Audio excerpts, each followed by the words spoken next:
Welcome back to Open Line. I'm Jason Lamb. We are here with our guest this evening, Reverend Jeff Carr, a community advocate. I know a lot of parents right now are worried and wondering about what the future of school for their kids is going to look like during this COVID environment. We know Metro Schools made an announcement today that they are not going to be opening in-person schools through at least Labor Day, that it's going to be virtual learning until at least Labor Day.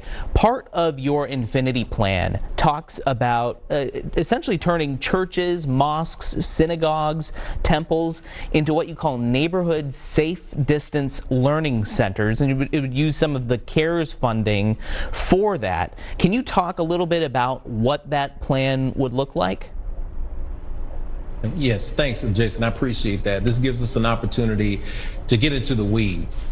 Let me say that when I'm talking about what Metro Schools could be doing, I'm talking about possibilities from an experiential space. As I mentioned before, my wife and I have seen the stability and the instability at Metro Nashville Public Schools. A credit to those who are working hard now to deal with an unprecedented time. We are literally figuring this out as we go along.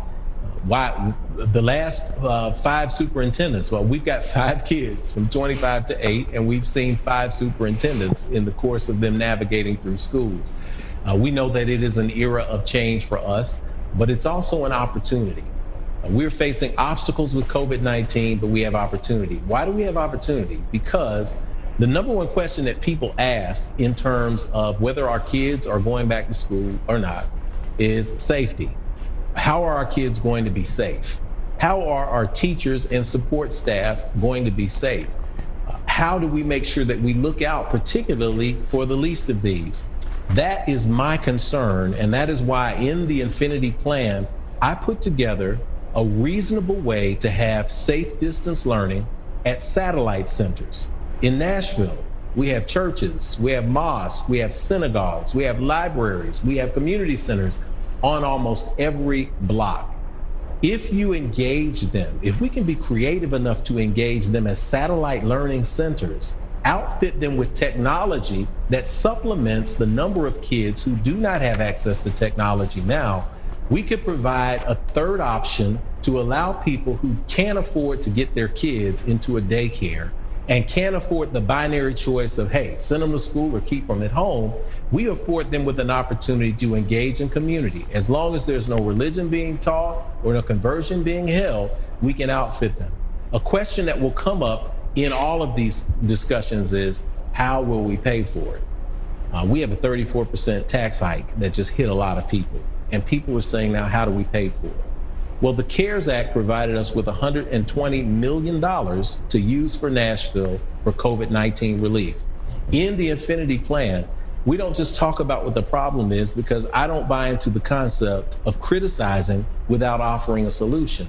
So in the plan, it is graphed a step-by-step process whereby you can use the COVID-19 funds to outfit all of these satellite locations and still have a lot of money left over.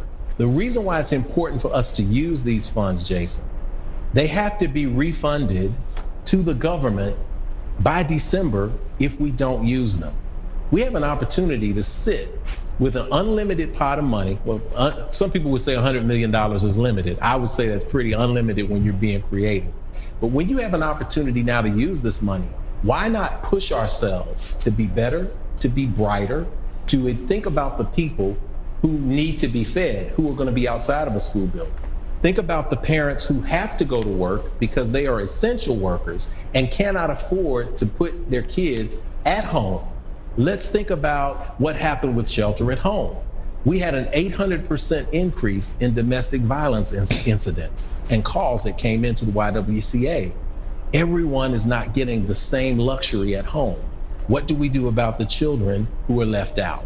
This is an option for us to begin to think about. And I'm confident that if we put our time, our energy, and our money that we have available into it, we can find a solution that helps us all get through this crisis better.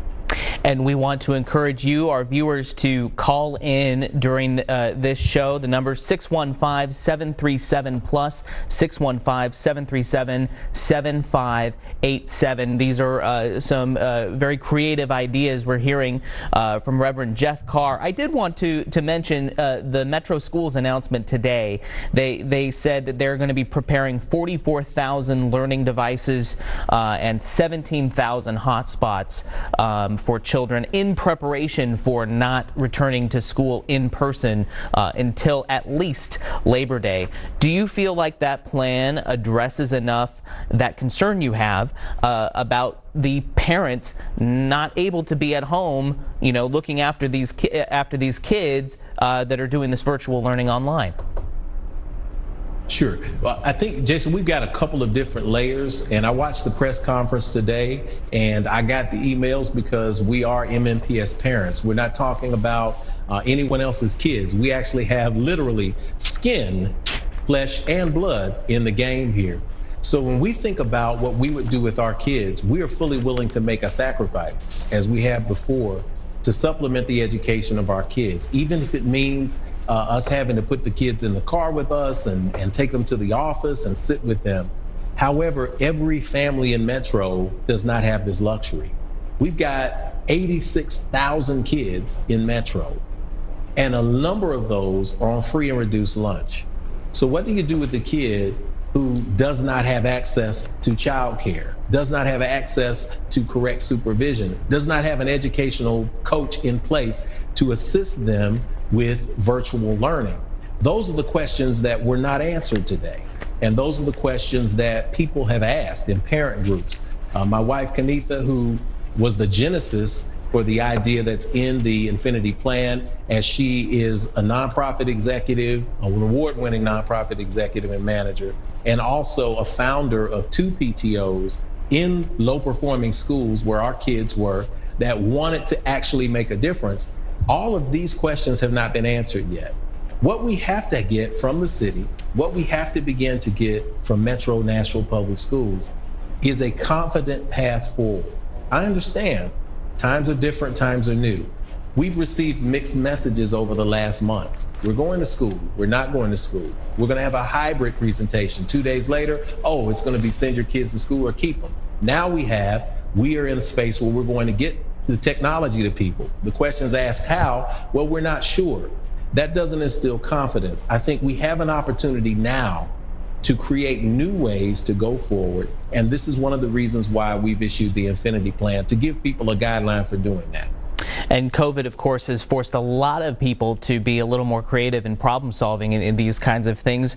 There is that concern, though, just about those may have about separation of church and state. Do you feel like signing an agreement saying that they won't be teaching religion, do you think that kind of deals with that effectively enough?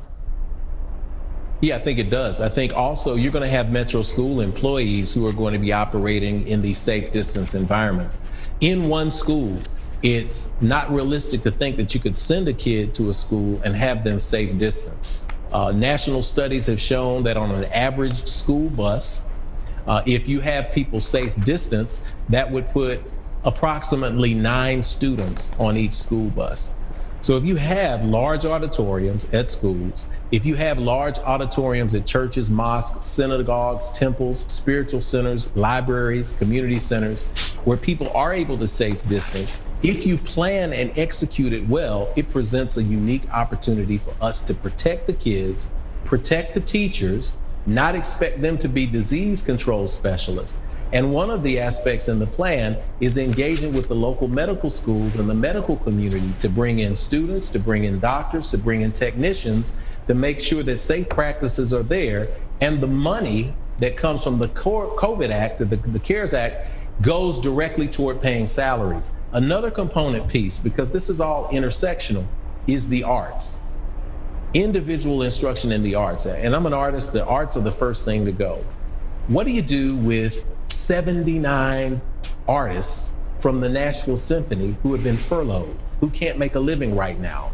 Well, with satellite locations, you can put them in safe distance, in person and virtual environments where they can go to work, earning a living, teaching kids on an expansive new level all over the city the value of the arts and getting paid for it.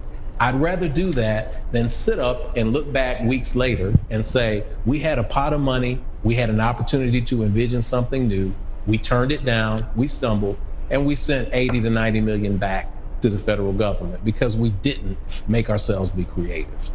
I want to turn now to a topic that I know a lot of our viewers are going to be very interested in. Another aspect of the Infinity Plan, it's innovation in affordable, accessible housing. And I know a lot of you viewers are going to be interested in this. We want to hear from you. That number is 615-737-PLUS, 615-737-7587.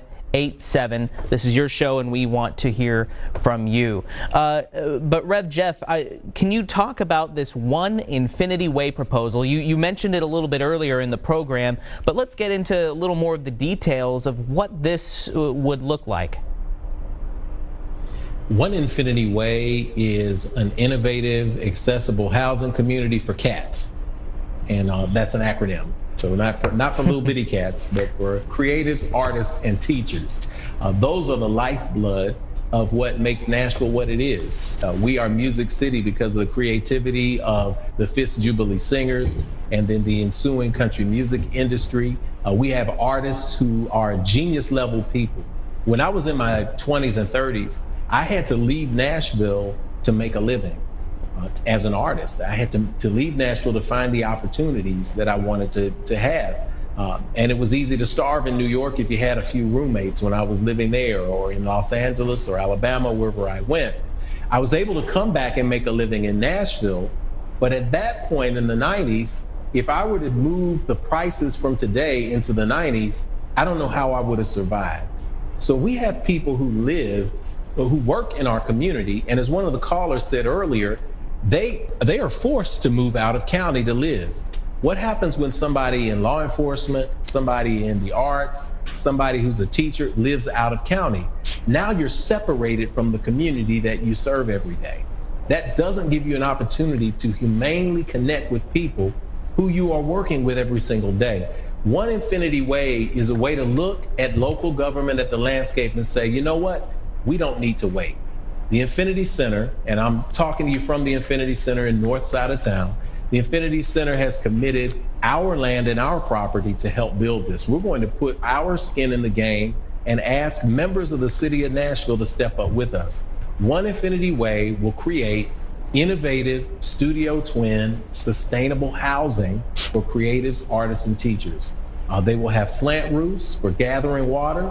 They will be sustainable, innovative brick units on foundations. They also will have a community garden, walking trails, and a common workspace. Each will be outfitted with appliances, and each will be made affordable so that rent can be generated for a nonprofit that does a youth performing arts academy to help young people in the neighborhood.